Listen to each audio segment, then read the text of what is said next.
ఆదికాండము 24 అధ్యాయంలో ఉన్నాం.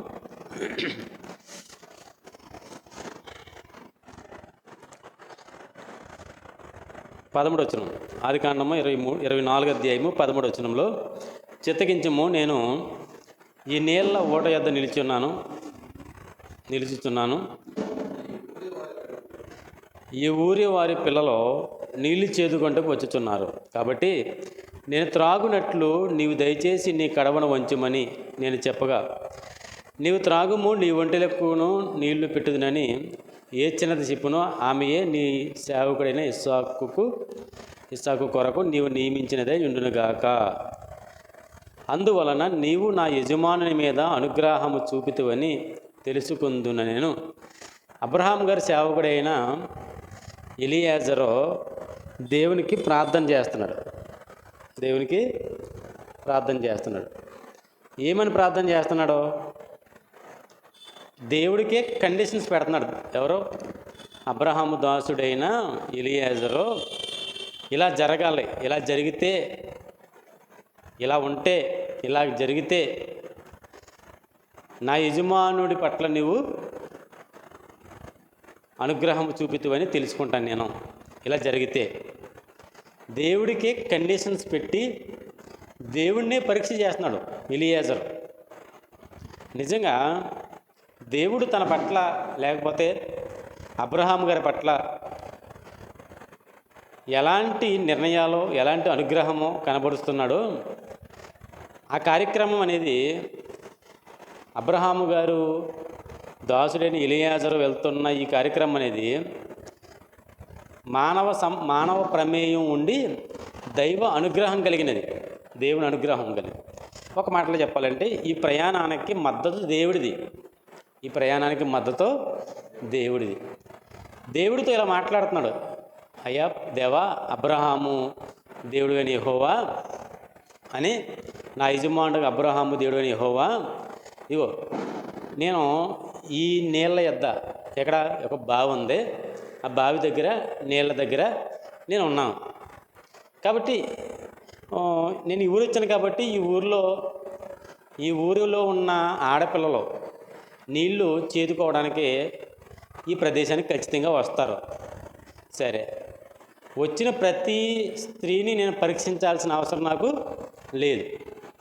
నీకే ఒక పరీక్ష పెడుతున్నాను ప్రభువా. ఎవరైతే వస్తుందో ముందుగుండా ఆ స్త్రీ దగ్గర నేను వెళ్తాను. ఆమెని, అమ్మ నాకు కొంచెం నీళ్లు పోయవా అని అడుగుతాను. అప్పుడు ఆమె పోస్తుంది. ఎవరైనా పోస్తారు.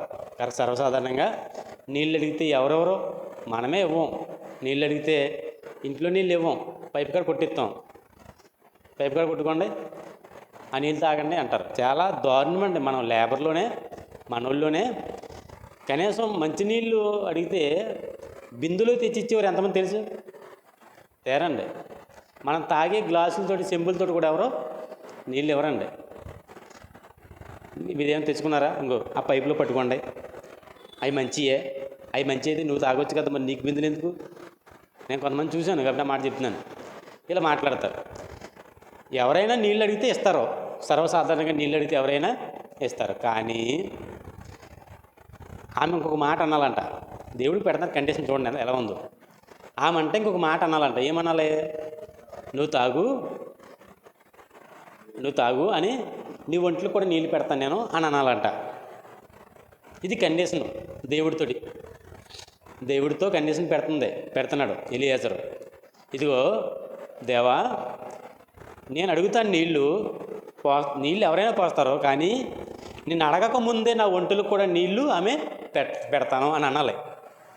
అప్పుడు నీవు నా యజమానుని పట్ల అనుగ్రహము కలిగిన వాడు అని నేను ఎరుగుతాను అని అంటున్నాడు. నిజంగా దేవుడు అడ్వాన్స్ అన్నమాట. ఇతనికంటే కూడా అడ్వాన్స్గా ఉంటాడు దేవుడు.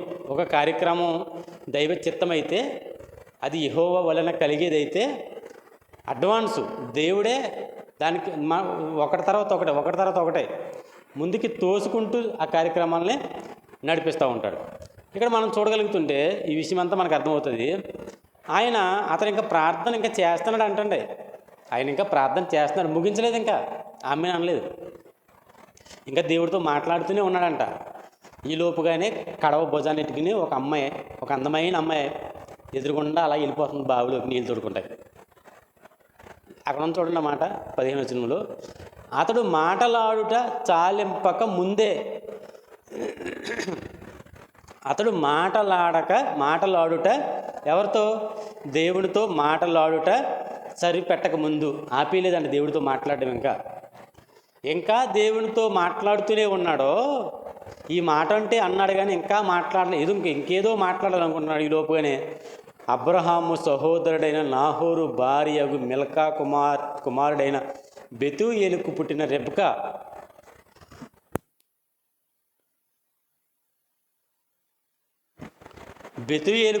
రెబ్కా, కడవ భుజాన్ని పెట్టుకుని ఏం రాశారు అక్కడ? రెబ్కా కడవ భుజం మీద పెట్టుకొని, భుజం పెట్టుకుని వస్తుందంట. ఇలా భుజం పెట్టుకుని ఇలా పెట్టుకుని వస్తుంది. చూసారా? నిజంగా అబ్రహాము దాసులైన ఎలియాజర్కి ఈమెనేమో అని అనుకోలేదు అప్పటికి. ఎందుకంటే అప్పుడే ప్రార్థన చేశాడు కాబట్టి కాసేపటికి ఎప్పటికో దేవుడు ఈ ప్రార్థన విని ఈ ప్రార్థనకి మళ్ళీ వారి దగ్గరికి వెళ్ళి వారి మనసు ప్రేరేపించి ఆ పిల్లని ఏ పనిలో ఉన్నా సరే ఆ పిల్లని ఇక్కడికి పంపించాలి. పంపిస్తూ ఉంటే ఈ లోపుకి ఎవరెవరు వస్తూ ఉంటారో చాలామందిని ప్రయత్నం చేస్తాడు. ఈయన ఏమంటాడంటే, అమ్మ కొన్ని నీళ్ళు వేయవా అంటాడు. అప్పుడు నీళ్ళు వేస్తాడు. కానీ నీ ఒంటిలో కూడా నీళ్ళు పెడతాను ఎవరంటారు? దేవుని చేత పంపబడిన స్త్రీయే అంటారు. అబ్రహాం దాసులైన ఎలియాజరు దృష్టిలో ఒకవేళ మామూలు పిల్లేమో, ఒకసారి పరీక్షిద్దాం, నేను వెళ్ళి అడిగాడు అని వెళ్ళి అడుగుతున్నాడు. చూడండి, ఆమె గురించి ఒక సాక్ష్యం చెప్పాడు. ఇక్కడ 16వ వచనంలో ఒక సాక్ష్యం చెప్పాడు. ఏమని? ఆ చిన్నదే ఆమె ఎలాంటిదంట? ఆమె చిన్నదంట, పెద్ద వయసు ఏమి కాదు, మరి ముదిరిపోయిన మొదటి టంకేమీ కాదు, లేత మనిషి. ఆ చిన్నదే మిక్కిలి చక్కనిది. ఆ స్త్రీ ఎలాంటిదంట? చాలా చక్కగా ఉందంట. మిక్కిలి బాగా బాగుంది. మాట చెప్పాలి, బాగా బాగుంది ఆమె. ఆమె కన్యక, ఏ పురుషుడును ఆమెను కూడలేదు. ఆమెకి ఏ పురుష సాంగత్యము తెలియదు. ఎవరికి చెప్తున్నాడు ఈ మాట? ఈ మాట మీరు 16వ వచనంలో ఉన్న మాట అండి. అబ్రహాము దాసుడికి చెప్పట్లేదు ఈ మాట. ఎవరు చెప్తున్నాడు? చూడండి ఎంత బాగుందో మాట. ఈ కాంటెస్ట్ అంతా ఇందులో అబ్రహాము గారు దాసుడు ఎలియాజరు దేవుడితో మాట్లాడుతున్నాడు. దేవుడితో మాట్లాడుతుంటే ఒక పిల్ల ఇలా వస్తుంది, ఒక హీరోయిన్ ఎంటర్ అయింది. ఇప్పుడు ఈమె గురించి ఇంట్రడ్యూషన్ చేస్తున్నాడు, పరిచయం చేస్తున్నాడు. ఎవరికి పరిచయం చేస్తున్నాడు? అక్కడ ఉన్న దాసుడికి కాదు, చూస్తున్న మనకే. ఈ పిక్చర్ అంతా ఇలా ప్లే అవుతుంది కదా. ఒక సినిమాలో అన్నిటిలో ఒక వ్యక్తి అలా ఎంటర్ అవ్వగానే అతని హీరో అని గుర్తుపట్టాలి. అతని హీరోని గుర్తుపట్టడానికి కొన్నిసార్లు అతను అలా ఎంటర్ అయ్యేసరికి అతని మీద పేరు ఎత్తడాలి. సూపర్ స్టార్ రజనీకాంత్ అను, మెగాస్టార్ చిరంజీవి అను అక్కడ పేరు మెన్షన్ చేస్తాడు. పరిచయం చేస్తున్నాడు. డైరెక్టర్ ఎవరికి పరిచయం చేస్తాడంటే అక్కడ ఉన్న వాళ్ళకి కాదు, సీన్లో ఉన్న వాళ్ళకి కాదు, ఆ సీన్ని బయట నుండి చూస్తున్న వారికి పరిచయం చేస్తున్నాడు. ఇతడు హీరో అని చెప్పడానికి, ఈమె హీరోయిన్ అని చెప్పడానికి. ఇప్పుడు ఈ పిక్చర్ అంతా ఇలా జరుగుతుంది అని అనుకుంటే, ఈ పిక్చర్ అంతా జరుగుతుంది ఎలాగా? అబ్రహాం దాసుడు వెళ్ళాడు, ఆ ఊరు గవిని యొద్ద నీళ్ళ ఓట దగ్గర నుంచున్నాడు, బావి దగ్గర నుంచున్నాడు, దేవునికి ప్రార్థన చేస్తున్నాడు. ఇదంతా ఒక పిక్చర్ జరుగుతుంది. ఈ లోపుగా ఆయన ప్రార్థన ముగించక మునిపే ఒక అందమైన ఒక కన్యక బయలుదేరి అలా నడుచుకుంటూ వెళ్తుంది. ఇలా నడుచుకుంటూ వెళ్తుంటే ఇప్పుడు ఇంట్రడ్యూషన్ చేస్తున్నాడు, పరిచయం చెప్తున్నాడు. ఎవరికి పరిచయం? ఎవరికే? ఎలియాజర్కి కాదు, మనకే. ఈ పిక్చర్ అంతా మనం చూస్తున్నాం. ఈ బెతియేలు కుమార్తె అయిన రెబ్కా ఎంట్రీ అంతా ఎవరు చూస్తున్నారు? ఇప్పుడు మనం చూస్తున్నాం. మనం చూస్తుంటే మనకు చెప్తున్నాడు. ఇప్పుడు ఏమని? ఎవరు చెప్తున్నారు ఇప్పుడు ఇంతకే? మనకు ఎవరు చెప్తున్నారు ఇంతకే? ఏమండి? ఎలియాజర్ కాదు. బైబిల్ చదవాలి సరిగా. ఎలియాజర్ దేవుడితో మాట్లాడుతున్న ఎలియాజర్ మనకు మనతో ఎప్పుడు మాట్లాడలేదు ఎలియాజర్. ఈ గ్రంథం రాసిన కూడా ఎలియాజరు కాదు, అబ్రహాం కూడా కాదు, దేవుడు. ఏ దేవుడు అంటే పరిశుద్ధాత్మ దేవుడు. లేఖనము ఎవరి మూలంగా పుట్టింది? దేవుని మూలంగా పుట్టింది. పరిశుద్ధాత్మ మూలముగా పలికారు, పరిశుద్ధాత్మ మూలంగా చెప్పబడింది, పలకబడింది. మనకు చెప్పబడింది ఎవరి మూలంగా అంటే పరిశుద్ధాత్మ దేవుని మూలంగా మనకు చెప్పబడింది మాటలంతా కూడా. అంటే ఇక్కడ ఈ సీన్ అంతా జరుగుతుంటే మధ్యలో పరిశుద్ధాత్మ ఎంటర్ అయిపోయి మనకు చెప్తున్నాడు సంఘానికి. ఏమనంటే ఈమె చాలా చక్కనిది. ఈ మాట ఎలియాజరు కాదు చెప్పేది, మనకు చెప్తున్నాడు. ఈమె చాలా చక్కనిది, చాలా అందమైంది, ఈమె కన్యక, ఈమెను ఏ పురుషుడు కోడలి, ఏ పురుష సాంగత్యం ఆమె తెలియదు ఆమెకి. అబ్బా ఎంత గొప్ప సాక్ష్యం! ఇలాంటి సాక్ష్యం క్రొత్త నిబంధనలో మరియ తల్లికి తప్ప మరి ఎవ్వరికి మనకే కనపడదు. ఇలాంటి సాక్ష్యం గొప్ప సాక్ష్యం. ఒక కన్యక ఎలాంటి సాక్ష్యాన్ని అయితే పొందాలో అలాంటి సాక్ష్యం ఖచ్చితంగా ఇక్కడ ఏమే పొందుతుంది. ఈ రోజుల్లో చాలామంది ఈ విషయం అంతా కూడా ఎక్కడ బోధిస్తారంటే పెళ్లి ప్రసంగాల్లో బోధిస్తారు. ప్రధానం చేసే చోట పెళ్లి ప్రసంగాల్లోనూ మాత్రమే ఈ విషయాన్ని బోధిస్తారు. వాస్తవంగా యవనస్తుల కూడుకుల్లోనూ స్త్రీల కూడుకుల్లోనూ ఎక్కువగా ఈ మాటలు ప్రకటించాలి. ఇలా ఉండాలి. కన్యకంటే ఎలా ఉండాలి? పురుష సాంగత్యం, పురుష స్నేహం అనేది ఉండకూడదు. ఈ రోజుల్లో ఈ విషయాలు చెప్తారు. ఏమనంటే ఇగో ఈమె మా సంఘానికి సంబంధించిన స్త్రీ అండి, పిల్లండి, పెళ్ళిలో సాక్ష్యాలు, ఈమె చాలా మంచిదండి, ఏ ఏ చెడ్డ అలవాట్లు లేవండి, మా దగ్గర పెరిగింది, మా సంఘంలో పెరిగిందని అబద్ధాలు చెప్తారు చాలామంది. చూసారు లేదు? చూడండి కావాలండి. ఆమె క్యారెక్టర్ నిజంగా మంచిది కాకపోయినా సరే, మంచిది కాదని ఈయన తెలిసినా సరే, ఈయన ఏం చేస్తారంటే ఈమె చాలా మంచిది, మా సంఘం పిల్లే, మా దగ్గరే పెరిగింది, చాలా భయభక్తి కలిగింది అని చెప్తూ ఉంటారు. అబద్ధాలు. సేవకులు అబద్ధాలు చెప్పవచ్చు కానీ పరిశుద్ధాత్మ అబద్ధాలు చెప్తాడా? కానీ పరిశుద్ధాత్మ దేవుడు చెప్తున్న నికార్సైన నిజమైన మాట ఏంటంటే ఈమె కన్యక, ఈమె చాలా మంచిది, క్యారెక్టర్ ఎక్కడ కూడా పాడు చేసుకోలేదు ఈమె. ఏ కాలం ఇది? ఏ కాలం? ఆ కాలంలో ఎవరు చూస్తారండి తప్పు చేస్తే? బెతుయేలు ఎక్కడున్నాడో, వాళ్ళ అన్నయ్య లాభాన్ని ఎక్కడున్నాడో, వాళ్ళ తాతల నాహోరు ఎక్కడున్నాడో, ఎక్కడో ఉంటారు గుడారాల్లో. ఈ మాత్రం ఎక్కడో ఊర్లో నుంచి ఊరు బయటికి కడవెత్తుకుని నీళ్ళెట్టుకుని రావాలి, మేకల మందల పశువుల్ని మేపాలి. ఈమె ఒక్కతే వస్తుంది, కూడా ఎవరో కూడా లేరు. ఇలాంటి సమయంలో ఏ పురుషుడితో నేను మాట్లాడచ్చు, ఎవరితో నేను సాంగత్యం. ఇప్పుడున్న పిల్లలను చూస్తుంటే మనం అమ్మా నాన్నతో ఒకే గదిలో పడుకున్నా ఎప్పుడు దుప్పటి ముసుకేసుకుని అవతలతో మాట్లాడుతుంది వాళ్ళకే తెలియట్లేదు. అంత సీక్రెట్. నిజంగానంటే ఆమె నోట నుంచి వచ్చే మాటలు ఫోన్ ద్వారా అవతలకి వెళ్ళిపోతున్నాయి కానీ కనీసం పక్కన ఉన్నవాడు చెవుల్లోకి అంత సీక్రెట్గా మాట్లాడుతున్నారు ఆడపిల్లలు. అంత దౌర్భాగ్యంగా మారిపోయారు సమాజంలో ఆడపిల్లలు. వీరందరికీ కూడా గుణపాఠం, మంచి ఒక కొలమానంతో కూడిన బ్రతుకు ఎవరిదంటే రెపకాదు. నాకు తెలిసి కొంతమంది ఆడపిల్లలు ఎలా ఉన్నారంటే గోడ దూకి వెళ్ళిపోతున్నారు. గోడ దూకి అవతల మగోడు దూకితాకే చాలా సందర్భం. మగపిల్లడు గోడ దూకుతుంటేనే ఏంట్రా పనులు అంటాం. వయసుకు వచ్చిన ఆడపిల్లలు గోడ దూకి వెళ్ళిపోవడం కల్లారా చూసాను నేను మన ఊర్లో. గోడ దూకి అలా ఉంది పరిస్థితి. మగవాళ్ళ కంటే ఎక్కువగా మారిపోయారు. వాళ్ళు వేసుకునే బట్టలు కానివ్వండి, వారు మాట్లాడే మాటలు కానివ్వండి, ఏమండి పరిశుద్ధత కానీ ఏ కోసాన మనకి వారి జీవితాల్లో కనబట్టలేదు. వయసు వచ్చిందంటే ఎవరినొకరిని ప్రేమించాలి, ఎవరితో చెడు తిరుగులు తిరిగేయాలి, తర్వాత తన జీవితాన్ని స్పాయిల్ చేసుకోవాలి, తర్వాత ఇష్టం లేడితే పెళ్ళి చేసుకోవాలి. చాలామంది కాపరాలు నిలబడిపోవడం కారణం ఏంటంటే పెళ్ళికి ముందే అక్రమ సంబంధాలు, పెళ్ళికి ముందే ఇతర పురుషులతో స్నేహాలు, పరిచయాలు పెంచుకొని, ఏమంటే పెళ్ళి అయిన తర్వాత పెళ్ళి అయిన వాడితో సరిగా ఒదిగి ఉండలేకపోతున్నారు. ఇవన్నీ వీళ్ళందరికీ మంచి పాఠం ఎవరంటే రెబెకా జీవితం. చాలా మంచి దేవుడి, చక్కనదే, ఏ పురుషుడు ఆమెను కూడలేదు. ఆమె ఈ బావిలోనికి దిగిపోయి కడవన నీళ్ళతో నింపుకొని ఎక్కి రాగా ఏం చేస్తుందంట? బావిలోకి దిగాలి, మెట్లు ఉంటాయి, పెద్ద పెద్ద బావులు, పెద్ద పెద్ద బావులు. ఈ బావిల్లోకి చేది అంటే తాడుతో చేదుకుని వేసుకునే బావులు, చిన్న చిన్న బావులు చూసాం మనమే. అలాంటివి కాదు, పెద్ద పెద్ద బావులు, మెట్లు ఉంటాయి. అలా మెట్లు దిగి కిందకి వెళ్ళి కడవతో ముంచుకుని పైకి రావాలి. కడవ భుజాన్ని ఎట్టుకోవాలి. ఎక్కడికి వెళ్ళాలి ఇప్పుడు? ఇంటికి వెళ్ళాలి.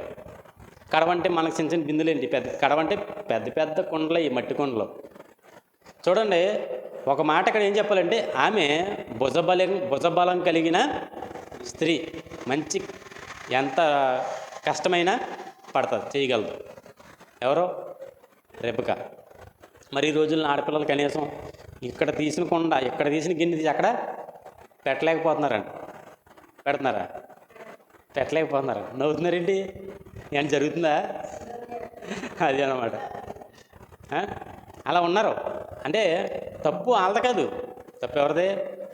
అమ్మ నాన్నలది. వాళ్ళు సరిగా పనులు నేర్పకపోవడం, పనులు చేయమని ప్రోత్సహించకపోవడం, చిన్నపిల్లలలో అని గారాబం చేయడం, ఇలా చేయడం బట్టి వారు కనీసం బిందు మోయగలరండి. ఇప్పుడు మన ఊళ్ళో చెరువుకాయ నుంచి ఇక్కడ బిందు మోసి రాగలరా? ఆడపిల్లలు, వయసులో ఉన్న పిల్లలు ఇప్పుడు మొయ్యలేరండి. ఇదివరకు మోసేవారు, ఇదివరకు అలవాటు, మరి తప్పదో అక్కడికి వెళ్ళి నీళ్ళు తెచ్చుకోవాలి తప్పనిసరిగా. కానీ ఇప్పుడు లేదా పరిస్థితి, మారిపోయిన సమాజం, కష్టం మర్చిపోయారు మనుషులు. కాబట్టి ఆలోచన చేయండి. ఇక్కడ ఈమె ఏం చేస్తుందంటే, ఆమె కడవ ఎత్తుకొని దిగిపోయి నీళ్లు నింపుకొని ఎక్కి పైకి వచ్చిందంట. రాగానే అడిగేసాడు వచ్చి. ఎవరో? ఎలియాజరు. రాగానే నీళ్ళు పట్టుకు రావాలి, నీళ్ళు అడగాలి, అంతే కదా. నీళ్ళు లేకుండా నీళ్ళు అడిగితే ఎలా ఉంటుందండి? ఖాళీ కొండ వెళ్ళినప్పుడు నీళ్ళు వేయమంటే ఏమంటుంది? వస్తాను నన్ను వెళ్ళిపోద్ది అంతే. కిందకి వెళ్ళాడు, కిందకి వెళ్ళింది ఆమె, పైకి వచ్చింది నీళ్ళు నింపుకొని. ఇప్పుడు ఎదురొచ్చేసాడు ఎలియాజరు. అడుగుతున్నాడు, అమ్మ ఇప్పుడు నీళ్ళు వేస్తావా? దాహంగా ఉంది, తాగుతాను అన్నాడు. వేస్తుంది, నీళ్ళు వేస్తుంది. అలా తాగుతున్నాడు. తాగుతున్న ఈ లోపుగా ఆమెకు ఆలోచన వస్తుంది. ఏంటి ఒంట్లకి వేయాలని. ఒంట్లకి వెళ్ళి ఆలోచన ఎందుకు వచ్చిందంటారు? తాగుతున్నాడు, ఎక్కువ తాగేస్తున్నాడు, వేసిన నీళ్ళన్నీ కూడా తాగుతున్నాడు. అమ్మో, ఇలా తాగుతుంటే ఇంత దాహంతో ఉన్నాడేంటి ఇతను? ఎంత దూరం నుంచి వచ్చాడేంటో? ఇతనికి ఎంత దాహం ఉందంటే ఆ పశువుకి ఎంత దాహం ఉంటుంది? యెహోవా యందు భయభక్తులు కలిగిన వారంట పశువుల ఎడల జాలి పడతారంట. యెహోవా యందు భయభక్తులు కలిగిన వారు పశువుల ఎడల కూడా జాలి పడతారంట. పశువు అంటే చాలా జాలిగా చూస్తారు. అలాగని కుక్కలను పెంచుకోమని కాదు, మన చుట్టూ ఉన్న పశువుల్ని అతను జాలిగా చూస్తాడంట. ఇక్కడ ఈమె కూడా భయభక్తులు కలిగిందేనేమో ఒకవేళ. అందుకే కిందకి ముందుకెళ్తే మనకు అర్థమవుతుందండి. అందుకే ఈమె అంటది, తాగుతుంటే అయ్యా నువ్వు తాగు, నీ ఒంటెలు త్రాగు మట్టుకు వాటికి నీళ్లు చేది పోస్తాను అని చెప్పి అడిగాడా? ఎలియాజరు అడిగాడండి ఒంటెలు నీళ్ళు వేయమని? అడగలేదు. ఈమె అంటుంది. ఈమె ఎందుకంటుంది? ఈమెకి ఆ మనసు ఎక్కడి నుంచి వచ్చింది? యెహోవా వలన వచ్చింది, దేవుని వలన వచ్చింది. దేవుడు ఆ మనసు కల్పిస్తే, ఎవరైనా మనకు కనికర పడాలంటే ఎదుటి మీద ఆ కనికరం మనకు పుట్టదో, మనకు దేవుడు పుట్టించాలి. అది మనం చాలాసార్లు కనికర పడం. ఎందుకంటే మన కనికర పడకోకుండా మనం చేస్తుంది దుష్టుడు. మనం ఎప్పుడైతే కనికర పడతామో ఆ కనికర సంపన్నుడైన దేవుని వలన మనకి కలుగుతే తప్ప మనంతటా మనం మనుషుల మీద కనికర పడలేము.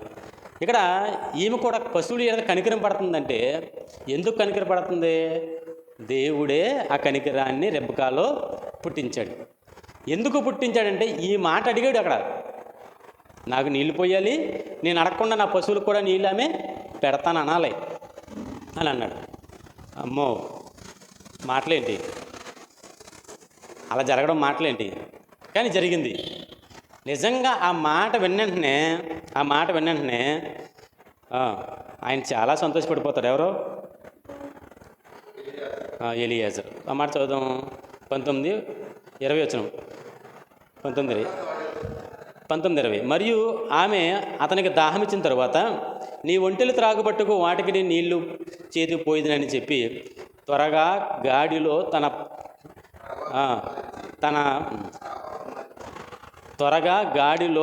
తన కడవ కొమ్మరించి అది మిగిలిన నీళ్ళన్నీ పోసేసి తిరిగి చేతుటకు ఆ బావికి పరిగెత్తుకొని పోయి అతని ఒంటెలన్నింటికి నీళ్లు చేది ఎన్ని ఒంట్లు? ఒంట్లు ఎన్ని అని చెప్పిన మొన్న? మూడా? ఒకటా? 10 ఒంట్లు. 10 ఒంట్లకి నీళ్ళు. నలుగురు వచ్చి నుంచుండి నీళ్ళమ్మంటే పెద్ద లోటతో పట్టుకొచ్చి ఇచ్చిన తర్వాత ఇంకా తాగుతాం తెమ్మంటే లోపలికి వెళ్తాకే ఎంత బాధపడతామో. లోపలికి వెళ్ళి తెస్తాక బాధపడతాం, ఇంట్లోకి వెళ్ళి తెస్తాక. చూసారా? ఒకటికి రెండు సార్లు వెళ్ళి మనం సేవ చేయాలంటే చేయలేము. అలాంటిది రెబ్బక 10 సార్లు దిగితే సరిపోద్ది అనుకుంటున్నారా? ఒంటికి నీళ్ళు పోయటానికి ఒక బిందె నీళ్ళు ఈయనే తాగేసాడు, కొన్ని ఉంచాడు అంతే. ఎలియాజర్ గారు కడవ నీళ్ళు ఈయనే తాగేసాడు, కొద్దిగా ఉన్నాయి అవి పట్టుకెళ్ళాక అందులో అదే నీళ్ళ తాగి గాలిలో ఉంటాయి కదా, ఆ గాలిలో పోసి. ఒక ఒంటె సుమారుగా ఎన్ని లీటర్లు తాగుతుంది నీళ్ళు? లెక్క ఉంటుంది కదా, కనీసం ఒక 30 లీటర్లు, కనీసం ఒక 20 లీటర్లు ఏంటి తక్కువ అంటే. తర్వాత చెప్తాను పోనీ దాన్ని అర్థం చేసుకుని. కనీసం తక్కువ అంటే ఒక 20 లీటర్లు వేయండి. 20 లీటర్లు అంటే ఎన్ని బిందులు వేయాలండి? 2 బిందులా? బిందె ఎన్ని లీటర్లు? 10 లీటర్లు. అంటే రెండు బిందులే నీకు ఎక్కువ తాగుతుంది. కనీసం 4 బిందెలను తాగుతుంది ఒక ఒంటే. ఒక ఉదాహరణకి 4 ఒంట్లు అంటే 10 సార్లు, 10 ఒంట్లకి ఒక్కొక్కదానికి 4 అంటే కనీసం 40 సార్లు దిగాలేము. 40 సార్లు దిగి 40 సార్లు బరువెత్తుకొని 40 సార్లు కుమ్మరించి. ఎవరి పశువులు ఎంతకే? ఆమెయా? పక్కోళ్ళ పశువులు. అసలు మన పశువుని మరి ఈ పశువుని తీసుకెళ్ళి కొత్త నీళ్ళెట్టుకు రారంటే నువ్వు మొయ్యక్కర్లేదు నాదా అని అడుగుతాం మనం కదండి. అలాంటిది తనవి కాని పశువులు ఎడల జాలిపడి ఆమె చాలా కష్టపడింది, ఆమె చాలా బలం కలిగింది అని కనపడతాం ఇక్కడ. ఈ విషయం అంతట్లో ఏం కనపడుతుంది అంటే ఆమె చాలా స్ట్రెంగ్త్, గట్టిది. ఎక్కడి నుంచి వచ్చింది గట్టిదనం? ఎక్కడి నుంచి వస్తుంది? తిండి తినాలి బాగానే. బిర్యానీలు, చికెన్ పకోడీలు, నాటుకోళ్ళు తింటే బలం వస్తుంది. లేకపోతే రోజు స్వారేసి తింటున్నారు అనుకోండి, ఏం బలం ఉంటుంది? తినాలి. కాబట్టి తినడం బట్టే, అది దేవుడిచ్చిన వరమే. తినడం బట్టే ఆమె బలం వయసులో ఉంది, శుభ్రంగా తిన్నదే, గట్టి మనిషిగా తయారైంది. ఆమె బలాన్ని ఆమె పంచుతుంది. మంచిది కదండి. అందమైన స్త్రీ ఏ సంకోచం లేకుండా పరాయుడితో మాట్లాడుతుంది. తన హృదయంలో తప్పులేదు కాబట్టి ఎవరితోనైనా చక్కగా. చెడ్డ ఆలోచన ఉందనుకోండి, కనీసం మాట్లాడితే సమాధానం చెప్పదు. మాకు చెడ్డ ఆలోచన ఉన్న స్త్రీలు ఉంటారు కొంతమంది పిల్లలు, వాళ్ళతో మనం మాట్లాడమంటే సమాధానం కూడా సరిగా చెప్పరు. ఎందుకంటే నీలో చెడ్డ ఉంది కాబట్టి మాట్లాడలేకపోతావు నువ్వు. ఒకవేళ నీలో చెడ్డ లేదనుకోండి, ఆ పిల్లలు చెడ్డ లేదనుకోండి, చక్కగా మాట్లాడుతుంది, చక్కగా సమాధానం చెప్తుంది, చక్కగా ప్రశ్నిస్తుంది. కావాలంటే చెడు ఉన్నది ఏం చేస్తుంది అంటే సమాధానం చెప్పదు, ఏం చెప్పదు, సిగ్గుపడిపోద్ది, మెలితిరిగిపోద్ది, అటు ఇటు ఇరతరలు అయిపోతుంటుంది. కానీ ఇక్కడ ఎవరో పరాయుడు, అసలు ఎవరో కూడా తెలదెత్తున్నా ఆమెకి ఆయనతో చక్కగా మాట్లాడుతుంది. తాగుతుంటే నువ్వు తాగిన తర్వాత నీ పశువులు నీళ్ళు పెడతాను. చాలాసేపు పెట్టింది. సుమారు ఒక మాటలో ఎప్పుడంటే 1 గంట సేపు ఆమె కడవతో నీళ్ళు చేది పెట్టింది. సరే, ఇదంతా అయిపోయిన తర్వాత అతను ఏం చేశాడంటే 21 ఆ మనుషుడు ఆమెను తేరి చూచి తన ప్రయాణము యెహోవా సఫలము చేసెనో లేదో తెలుసుకొనవలనని ఓరకుండెను. అలాగే చూస్తున్నాడు, తేరి చూశాడు. అలా అని చెప్తుంటే ఆమె ఇంక అలాగే చూస్తున్నాడు. తేరి చూసి యెహోవా ఏం చేశాడో, తన కార్యం సఫలం చేశాడో లేదో అలా తెలుసుకోవడం ఊరుకున్నాడు. ఒంటెలు త్రాగుట అయిన తరువాత, ఒంటెలు త్రాగేసిన తర్వాత ఆ మనుషుడు ఏం చేస్తాడంటే అమ్మాయిని పిలిచాడు. అమ్మ వెళ్ళరా అన్నాడు. ఇదిగో ఈ ముక్కు పొడికి పెట్టుకోయే అన్నాడు. ముక్కు పొడికి ఎంత తెలుసా? 1/2 తులం ఉందంట. అంటే 5 గ్రాములు. 5 గ్రాములు. మనకి మన పెట్టుకుని ముక్కు పొడలు అంటే ఎంత ఉంటాయి? గ్రాము ఉంటాయండి. గ్రాము కూడా తక్కువే. గ్రాము తక్కువ ముక్కు పుడకలు మనం కొనుక్కుంటాం. మనకి భర్తలు కానీ లేకపోతే తల్లిదండ్రులు కానీ గ్రాము కంటే తక్కువే కొంటారు. కానీ అబ్రహాము దాసుడు ఆ చిన్నదానికి 1/2 తులం బంగారపు ముక్కు కమ్మిని ఇచ్చాడు. ఇలా పెట్టుకుంటుంది. పెట్టుకుంటుంది. ఈ లోపుగా 10 తులాల గాజులు ఇచ్చాడంట, బంగారపు గాజులు. 10 తులముల ఎత్తుగల బంగారు కడియాలు ఇచ్చేసాడు. కడియం చాలా మెరిసిపోతున్నాయి. 10 తులాలంటే మాటలేంటండి? 10 తులాలంటే మాటల 10 కాసులు ప్లస్ 10 గ్రాములు. 11 కాసుల 2 గ్రాములు అది బంగారం. 11 కాసులు 2 గ్రాములు బంగారం ఇచ్చాడు. ఈ పక్కన 5 కాసులు చిల్లర, ఈ పక్కన 5 కాసులు చిల్లర. ఎంత తాళ్ళు ఉంటాయి మన వాళ్ళకి? 2 కాసులే. తోడంతా కలిపితే 2 కాసులే. 5 తులాలు ఒక పక్క, 5 తులాలు ఒక పక్క, మొత్తం సుమారుగా 10 తులాలు, 11 గ్రాములు, 11 కాసులు ప్లస్ 2 గ్రాములు. ఇంత బంగారం ఇస్తే ఆమె వద్దనలే తీసుకుంది. తీసుకుని వేసుకుంది. నువ్వు ఎవరికో మార్తవమ్మా అని అడుగుతున్నాడు. ఇప్పుడు ఏమంటున్నాడు? నువ్వు ఎవరికో మార్తవమ్మాయి అని అడుగుతున్నాడు. దయచేసి చెప్పు అంటే ఆమె అంటుంది. ఇంకో మాట అంటాడు. ఏమంటే, నువ్వు ఎవరమ్మాయి, మీ ఇంట బస చేయడానికి మాకు స్థలం ఉందా అని అడిగాడు. మాకు అని అడుగుతుంటే అక్కడ మాకంటే ఎవరెవరికే ఒంట్లు కనుకుంటున్నారు మీరు? ఒక్కడే రాలేదండి ఆయన. మనం ఏమనుకుంటామంటే అబ్రహాము దాసుడైన ఎలియాజరు ఒక్కడే వచ్చినామనుకున్నారేమో. ఒక్కడికి 10 ఒంట్లు ఎందుకు? 10 ఒంట్లు వచ్చినాడు మీరు అర్థం చేసుకోవాలి కదా. ఒక్కడికి 10 ఒంట్లు ఎందుకు? అబ్రహాము దాసుడితో పాటు ఇంకా చాలామందే వచ్చారు. ఎంతమందో చెప్పలేదు, వచ్చారు. కిందకి ముందుకెళ్తే అర్థమవుతుంది మనకి, వచ్చారు. కానీ ఇందాక ఒక సందర్భం జరిగింది, గుర్తుందా? ఏంటంటే ప్రార్థన చేసినప్పుడు మాత్రం ఒక్కడే చేశాడు. ప్రార్థన చేసినప్పుడు ఏమో ఒంట్లు అతనే, నీళ్ళు పోసినప్పుడు కూడా ఒంట్లు అతనే, మిగతా వాళ్ళు లేరు. వీళ్ళే సంబంధులు, వీళ్ళు ఎలాంటి వాళ్ళు? వీళ్ళు దైవ సంబంధులు కాదు. వీళ్ళు ఎలాంటి వాళ్ళు అంటే, అక్కడికి వెళ్ళిన తర్వాత అటు వెళ్ళి చూసొద్దాంరా అని వెళ్ళి వచ్చారు. అక్కడ వీళ్ళ దేవుని ఎందుకు భయభక్తులు తెచ్చుకున్నవారు కాదు. అబ్రహాం గారి జీవితంలో ఉన్న భయభక్తులు ఎలియాజరు తెచ్చుకున్నాడు, కానీ మిగిలిన సేవకులు ఎవరో కూడా తెచ్చుకోలేదు. వారి భయభక్తులకు వెళ్ళిన వాళ్ళు కాదు. కాబట్టే ప్రార్థనా సహవాసంలో ఎలియాజరుతో పాటు ఒంటెలు ఉన్నాయి, కానీ వచ్చిన మనుషులు లేరు. అది కూడా మనకు ఒక పాఠమే. మనతో పాటు వచ్చేవారు, మనతో పాటు ఆ ఊరు వచ్చినవారు, ఆయనతో పాటు ఆ ఊరు వచ్చిన వాళ్ళు దేవునితో ప్రార్థన చేసే సమయంలో దగ్గర లేరు. ఎక్కడికి వెళ్ళిపోయారు మీరు? వీళ్ళు వ్యాపకాలు ఏమన్నాయి? వీళ్ళకే వ్యాపకాలు ఉన్నాయి. కొన్ని పనులు చోటకి వెళ్తున్నాం కదా మనం. ఆ ఊర్లో అది బాగుంటుంది చూడాలి, ఈ ఊర్లో ఇది బాగుంటుంది చూడాలి. చూసారా? ఆదివారం వచ్చిన వాళ్ళు మంగళవారం ఉన్నారు. ఇక్కడ ఆదివారం వచ్చారు కదండి, మంగళవారం ఉన్నారా? వీళ్ళు కూడా ఎలియాజరుతో వచ్చిన దాసులు అంటూ నమ్మకమైన దాసులు కదా వీళ్ళు. ఎలాంటి దాసులు వీళ్ళు? లోకానుసారులైన దాసులు. లోక వ్యాపకాలు ఎక్కువ మనలు కూడా. అందుకే ఈరోజు మనకి నేర్పుతున్న పాఠం ఏంటంటే, అబ్రహాముతో వచ్చిన దాసులు దేవునితో సహవాసం కలిగిన వారు కాదు. ఆదివారం వచ్చే మన దాసులు ఉన్నారే, మంగళవారం శుక్రవారం రానోళ్ళు, వాళ్ళు దేవునితో సంబంధం ఉన్నవాళ్ళు కాదు. మర్చిపోవద్దు అసలు. ఒకవేళ మీ భార్యలు అవ్వచ్చు, మీ భర్తలు అవ్వచ్చు, లేకపోతే మీకు ఏదైనా కావచ్చు, బంధువులు అవ్వచ్చు, పిల్లలు అవ్వచ్చు, ఏమైనా అవ్వచ్చు, కానీ వారు దేవునితో సంబంధం కలిగిన వారు కాదు, ఎట్టి పరిస్థితుల్లో కాదు.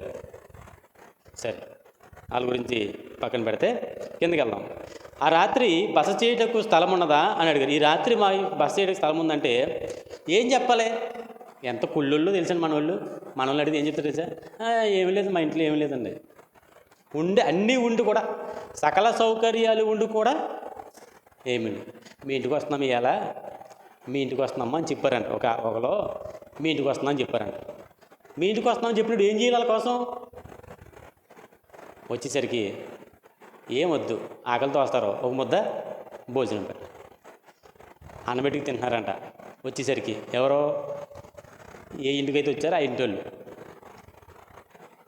మీరు కూడా తిని దగ్గర రండి తిని దగ్గర రండి అని కూర్చోబెట్టారు. వాళ్ళు కూడా కూర్చున్నారు.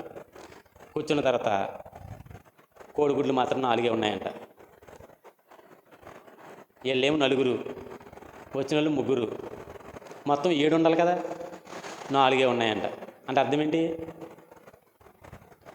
వంట ఎవరికి చేయలేదు, వచ్చిన వాళ్ళకి చేయలేదు. చెప్పినా సరే వచ్చిన వాళ్ళకి అలాంటి వాళ్ళు మనం. కానీ ఇక్కడ ఇలా ఏం చెప్తుంది చూడండి, ఈమె ఎంత యథార్థవంతురాలంటే, రేపుగా ఎంత యథార్థవంతురాలంటే, అందుకు ఆమె నేను నాహోరునకు మిల్కా కనిన కుమారుడకు బెతూయేలు కుమార్తెను.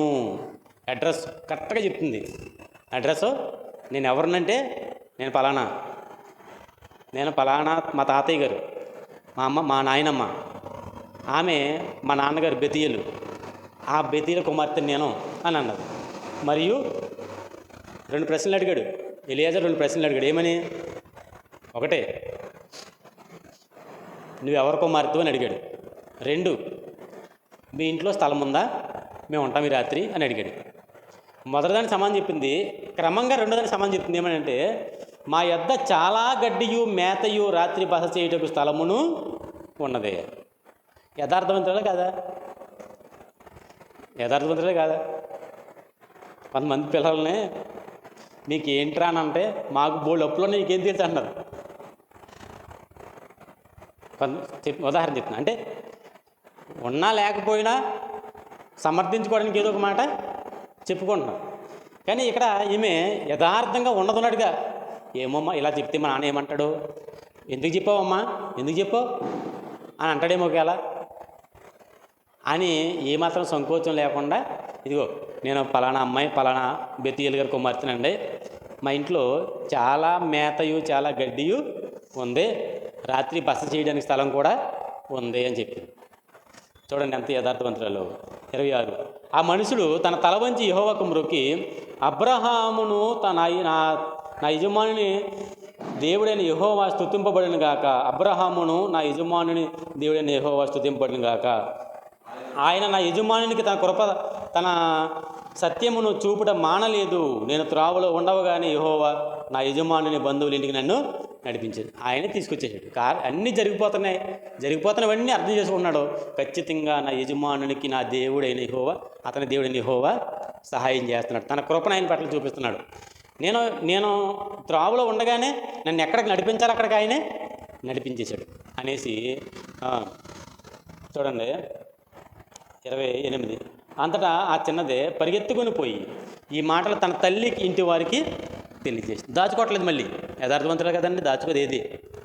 అక్కడ ఒక మాట చెప్పేసి ఇక్కడ చెప్పకోకుండా దాచేసి, ఇక్కడ ఒక మాట చెప్పేసి అక్కడ చెప్పకుండా దాచేసి, ఆ టైప్ కాదు. ఎవరో రెబెకా ఏం చేస్తుందంటే, ఇక్కడ చెప్పింది, ఇక్కడ ఏ మాటలైతే చెప్పిందో మళ్ళీ తన తల్లి దగ్గరికి వెళ్ళి, తన తల్లి ఇంటికి వెళ్ళి అక్కడ చెప్తుంది అయ్యే మాటలు. అక్కడ బెతియేలు గారు ఉన్నాడు లేదు, కానీ లాబాను ఉన్నాడు. లాబాన్ అంటే రెబెకా యొక్క అన్న. లాబాను రెబెకా అన్న చెల్లెళ్ళు. ఎవరికి? బెతియేలుకి పుట్టారు ఇద్దరు. ఇప్పుడు వీరిద్దరూ అక్కడ ఉంటే, తన తల్లి ఉంటే ఇలా చెప్తున్నాడు, తూకి తనండి ఇలా చెప్తాడు, ఇగో నాకు ఈ గాజులు ఇచ్చాడు, నాకు ముక్కు పడికిచ్చాడు ఒక ఆయన, ఇలా అడిగాడు, చెప్పాను అని చెప్పింది. ఏమి దాచుకోవట్లేదు. చెబితే వెంటనే నేను చెప్పేస్తున్నాను మామూలుగానే, వెంటనే లాబాను పరిగెత్తుకుంటూ వెళ్ళిపోడు. ఎక్కడుండమ్మా అని అడిగాడు. పలానా చోట ఉన్నాడమ్మా. పరిగెత్తుకుంటూ వెళ్ళిపోడు. ఎక్కడికి? ఎక్కడైతే ఎవరో ఎలియాజరు ఉన్నాడో ఆ ప్రదేశానికి పరిగెత్తుకుంటూ వెళ్ళిపోడు. అంత దూరంలో ఎలియాజర్ని చూసి అంటాడు, యెహోవా వలన ఆశీర్వదించబడిన వాడా, బయట నిలవని ఎలా లోపలికి రా అని అన్నాడు. ఈ మాట అర్థం చేసుకున్నాడు.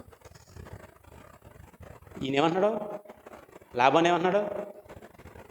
యెహోవా వలన ఆశీర్వదించబడిన వాడా. యెహోవా ఇతనికి ఎలా తెలుసు? యెహోవా లాబానికి ఎలా తెలుసు? యెహోవా అబ్రహాం దేవుడు కదండి. ఈ నది అవతల ఉన్న వారందరూ తెరహు సంబంధులందరూ విగ్రహారాధికులు కదండి. మరి ఇతనికి ఎలా తెలుసు అంటే, అబ్రహాము అక్కడ బ్రతికినప్పుడే దేవునితో నడిచినవాడు అబ్రహాం. వాళ్ళ ఊరిలో ఉన్నప్పుడే దేవునితో నడిచినవాడు. ఎక్కడికి వెళ్ళిపోతున్నావు అబ్రహాం అంటే, ఇదిగో నా దేవుడైన యెహోవా నన్ను ఇక్కడ ఉండొద్దు, వెళ్ళిపోమని చెప్పాడు అన్నాడు వీళ్ళందరితోటి. నాన్న చిన్నాన్న ఎక్కడికి వెళ్ళిపోడు అని అడుగుతున్నాడు నాహోర్ని.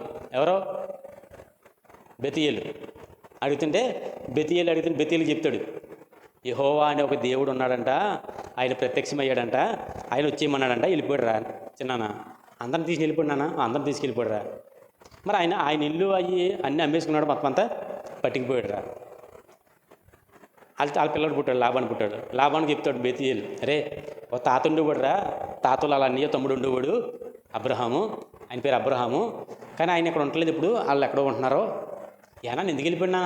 ఆయన ఎందుకు వెళ్ళిపోయాడంటే, ఇదిగో అతని దేవుడైన యెహోవా అంట, అతను ప్రత్యక్షమయ్యి నీ ఊళ్ళంతా విడిచిపెట్టి వచ్చి అన్నాడు. వాళ్ళ ఆవిడ్ని తనకు కలిగిన సమస్తాన్ని లోతును కూడా తీసుకెళ్ళిపోయాడురా అని చెప్పాడు. మనమే కాదు, మన బంధువులు ఇంకా ఉన్నారో అని చెప్పాడు అన్నమాట. ఈ విషయం గుర్తుంది లాబానికి. యెహోవా దేవుడు అబ్రహాము దేవుడని గుర్తుంది. అబ్రహాం దేవుడు ఎవరు? యెహోవా అని గుర్తుంది. ఇప్పుడు ఇంత ఆశీర్వాదం కలిగిందంటే దేవుని వల్లే. పాత నిబంధన కదండి, కొత్త నిబంధన కాదు కదా. ఇంత ఆశీర్వాదం కలిగిందంటే దేవుని వల్లే అని అర్థం చేసుకుని లాభం అంటున్నాడు. అంటే ఏంటి, నీళ్లు చేతి పెట్టినందుకే 10 తులాల బంగారం ఇచ్చేసాడంటే ఎంత ధనవంతుడే అంటాడు. మనం కనీసం ఏదైనా సాయం చేస్తే మామిడి పండు, అరటి పండు ఏదో ఇస్తాం కదండి, ఇంట్లో ఉన్న ఫలాలు వేస్తాం. వాటికే మనం ఉబ్బుతబ్బిపోయిపోతారు నేనేది చేసామని చెప్పేసి. కానీ ఏదో నీళ్ళు చేతి పడితే 10 తులాల బంగారం ఇచ్చాడంటే ఎంత ధనవంతుడు అంటాడో ఇతను అనుకుంటున్నాడు లాభం. ఏమో మనసులో ఏం పుట్టింది ఏంటి తెలియదు, కానీ పరిగెత్తుకుంటూ వెళ్ళిపోయాడు. ఈ లాభాన్ని ఎవరు అనుకున్నారు? అందుకే యాకోబు గారు మేనమామ. ఎవరైనా మర్చిపోకండి, ఈ బంధాలు ఇవన్నీ బుర్రలోకి ఫీడ్ అయిపోవాలన్నమాట. యాకోబు గారు మేనమామ పీసోడు, తెలుసు కదా, బాగా జిడ్డుగాడు. 70 వేస్తాడు. ఎన్ని దెబ్బలు వేసాడు యాకోబుకి? 3 దెబ్బలు వేసాడు. 3 ఏళ్ళు 21 సంవత్సరాలు ముక్కు నేలకు రాసేసాడు అక్కడ, తెలుసా? అలాంటి వాడు లాభం. గుణం చూడండి, గుణం, అతని గుణం. ఈ 10 తులాల బంగారం చూసి పరిగెత్తుకుంటూ వెళ్ళిపోయాడు అంటే గుణం అర్థం చేసుకోవాలి మనం. అతను గుణం అర్థం చేసుకోవాలి. పరిగెత్తుకుంటూ వెళ్ళిపోయి అంటున్నాడు సంకోచం లేకుండా, యెహోవా వలన ఆశీర్వదింపబడిన వాడ లోపకొచ్చి ఇక్కడ ఉన్నవే. ఈ మాట కొన్ని చర్చిల మీద, ఓడూరులో కూడా ఒక సంఘం మీద రాశారనుకుంటా, నాకు గుర్తుంది బాగా. బయట గుమ్మం మీద ఇలా రాస్తారండి, పెద్ద పెద్ద గుమ్మాలు ఉంటాయి కదా చర్చిలకి, ఇలా రాస్తారు. ఏమని? మందిరం బయట రాశారు, మందిరం లోపలికి రమ్మని. యెహోవా చేత ఆశీర్వదింపబడిన వాడ లోపలికి రమ్ము అని అన్నాడు. వారిలారు లోపలికి రండి. నిజంగా ఈ మాట అక్కడ రాయిచ్చా అంటే అర్థం ఏంటి? ఎవడైతే ఆశీర్వాదం పొందాడో ఆడే రావాలా చర్చిలోకి. ఓడూరులో కూడా సంఘం ఉందని చెప్పాను కదా, గుర్తుంచుకోండి. ఆ పేరున్న సంఘం ఒకటి ఉంది. అంటే యెహోవా చేత ఆశీర్వదించబడకపోతే రావక్కర్లేదు అన్నమాట సంఘానికి. అది లాభానికి చెప్పండి మాట, మనకి ఎలా కుదురుతుంది? మనకి సెట్ అవ్వదు అది. మనం చెప్పాను కదా, వారం వారం చెప్తున్నాను, దాన్ని గుర్తు చేసుకోండి. ఇక్కడ చెప్తున్నాడు, యెహోవా వలన ఆశీర్వదించబడిన వాడు లోపలికి రమ్ము. బయట నిలవనేలా అని అడిగాడంట. బయట ఉన్నవే ఇంకా లోపలికి వచ్చాయి అని అడుగుతున్నాడు. కారణం ఏంటనుకున్నావు? బంగారం ఏంటి? బంగారం, ధనం ఉన్నవాడికి ఒక విలువ, ధనం లేనివాడికి ఒక విలువ. మాట చెప్పేటప్పుడు కూడా ఏమీ లేనివాడు చెప్తే ఒక విలువ, అన్నీ ఓన్లీ కలిగినవాడు చెప్తే మనం చెప్పాను మన వారం. అన్నీ కలిగినవాడు ధనవంతుడు, బహుధనవంతుడు, మంచి సూటు బూటు వేసుకొని ఒక మంచి కారులో వచ్చి అందం తెల్లగా మెరిసిపోతా మనిషి, ఏమండి? అతను మాట్లాడితే గౌరవం, అతనికి ఒక గౌరవం. ఇప్పుడు ఉదాహరణకి ఇక్కడే ఉన్నాం, ఒక బాగా ధనవంతుడు వచ్చాడు, అతనితో పాటు ఒక పేదవాడు వస్తున్నాడు. ఎవరు కుర్చీ వేస్తారు? కుర్చీ ఎవరికి వేస్తాం? కూర్చోమని ధనవంతుడికి కుర్చీ వేస్తాం, పేదోడిని కూర్చో పక్కన అంటాం. చూసారా? మనుషుల తత్వమే అది. కాబట్టి ఇక్కడ చెప్తున్నాడు, నువ్వు బయట నిలవని ఎలా లోపలికి వచ్చి అంటే ఒంటెలకు స్థలమును నేను సిద్ధం చేయించి ఉన్నాను. ఇల్లును ఒంటెలకు స్థలమును నేను సిద్ధం చేయించి నేను. ఆ మనుషుడు ఇంటికి వచ్చినప్పుడు లాబాను ఒంటెలు గంతలు విప్పి ఒంటెలకు గడ్డియు మేతయు కాళ్ళు కొట్టకు నీళ్లును అతనితో కూడా ఉన్నవారందరికీ నీళ్లు ఇచ్చాడు. అక్కడ ఒక మాట చూడండి, అతనితో కూడా ఉన్నవారందరికీ నీళ్లును ఇచ్చిన మాట ఉంది. అది అండర్లైన్ చేసుకోండి. లాబాను ఎవరెవరికి ఇచ్చాడంట? అతనితో ఉన్నవారందరికీ. అతనితో ఎలియాజరుతో పాటు, అంటే ఎలియాజరు ఒక్కడే రాలేదన్నమాట. ఎలియాజరు ఒక్కడే రాలేదు. ఏ పనికైనా ఒక్కడే వెళ్ళకూడదు, అంతేనా? అందుకే యేసుప్రభు ఇద్దరిద్దరిని పంపాడంట. అబ్రహాం ఎందుకు పంపుతారు ఒక్కడనే? యేసుప్రభు కొత్త నిబంధనలో ఇద్దరిద్దరిని పంపితే ఆయన 70 మందిని ఏర్పరచుకొని 70 మందిలో ఇద్దరిద్దరిని ఆయా గ్రామాలు పంపుతుంటే అబ్రహాముకి తెలియదేంటి ఒక్కడిని పంపాలి ఇద్దరిని పంపాలనే సంగతి? కాబట్టి ఒక్కడికి అది వెళ్ళింది. అక్కడికి ఎవరు వెళ్ళారు? ఎక్కువ మంది వెళ్ళారు. ఎవరో మొత్తం సంథింగ్ సుమారు 10 మంది వెళ్ళి ఉంటారేమో, ఉదాహరణకి 90 వెళ్ళి ఉంటారు పోనీ. కాబట్టి ఇక్కడ చెబుతున్న మాట ప్రకారంగా అబ్రహాము ఎలియాజరుతో పాటు మరికొంతమంది దాసుల్ని పంపించాడు. ఇది మనం ఎలా ట్రాన్స్ఫర్ చేసామంటే ఇది ప్రధానం కోసం పంపబడుతున్న పెద్దలకు ట్రాన్స్ఫర్ చేసేసారు. ప్రధానంగా ఇప్పుడు ఎవరు వెళ్ళాలి? పెద్దలు వెళ్ళాలి కదా, పెద్దలు వెళ్ళాలి. పెద్దలు ఏం చేయాలి మరి ఇప్పుడు? కిందకి చాలా విషయాలు ఉంటాయి, సమయం లేదు కాబట్టి నేను ఒక మాట చదివేసి ముగించి వచ్చే వారం మిగతా విషయాన్ని చెప్తాను. 32 వచనం అయింది. 33, అతనికి భోజనం పెట్టించను కానీ అతడు వచ్చిన పని చెప్పక మునుపు భోజనము చేయననగా లాబాను చెప్పుము అన్నాడంట. ఏం చేశాడంట? వచ్చిన పని చేయకుండా నేను భోజనం చేయను. భోజనం పెట్టేశారండి. భోజనం పెట్టేసి భోజనం రెడీగా పెట్టేసి భోజనం చేయండి అయ్యా, తర్వాత మాట్లాడుకుందాం అన్నారు. అంతే కదా. మర్యాద ఏంటి? ముందు భోజనం చేయండి, తర్వాత మాట్లాడుకుందాం అంటారు. మర్యాద అది. ఈయన మర్యాద వేరు. మనమైనా అంతే. ముందు భోజనం చేద్దాం, తర్వాత పెళ్ళిలో అక్షంతలు వేసి లేకపోతే ఆ సెకండ్ హ్యాండ్ ఇచ్చి అక్కడ ఫోటో తీద్దాం అనుకుంటాం. ముందు భోజనానికి ప్రాధాన్యత ఇస్తాం, తిండికి ప్రాధాన్యత ఇస్తాం. కానీ లాబాను దగ్గరికి వెళ్ళినా లేదా లాబాను ఇంటికి వెళ్ళినా ఎలియాజరు భోజనానికి ప్రాధాన్యత ఇవ్వలేదు, పనికి ప్రాధాన్యత ఇచ్చాడు. ఎంత గొప్ప దాసుడు, ఎంత మంచి దాసుడు. పనికి ప్రాధాన్యత ఇచ్చి నేను వచ్చిన పని చెప్పక మునుపు నేను భోజనము చెయ్యను అని అన్నాడు. అది గొప్పతనం. ఎలియాజరు గొప్పడే, అబ్రహాం గొప్పడే, అక్కడ రెబెకా గొప్పదే, అక్కడ ఇస్సాకు గొప్పడే. కొంచెం లాభాన్ని అనుమానించాలి మీరు.